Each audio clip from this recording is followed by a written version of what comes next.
కష్టపడే అమ్మాయిలు పొరపాటున కొంచెం అందంగా ఉన్నా లోకానికి ఆ అందం వెనుకున్న కళ, కష్టం, కసి, కన్నీళ్లు కనిపించవు. అంతా అందం వల్లే వచ్చాయనుకుంటారు. అసలు అందం అంటే ఏంటి? అది రూపము, రంగు, అలంకారము కాదు. ఏ ఒక్కరి జడ్జ్మెంట్, అభిప్రాయము కాదు.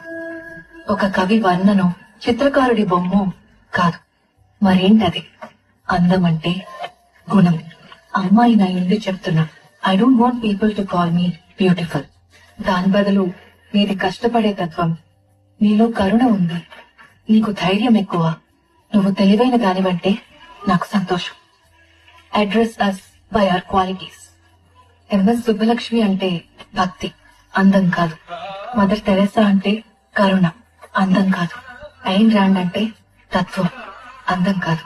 సరస్వతి అంటే విద్య, దుర్గా అంటే ధైర్యం, గౌరీ అంటే తపస్సు, లక్ష్మి అంటే శుభం. ఇలా ఏ దేవతనైనా ఆమె క్వాలిటీస్ కోసమే పూజిస్తారు, ఆమె అందం కోసం కాదు.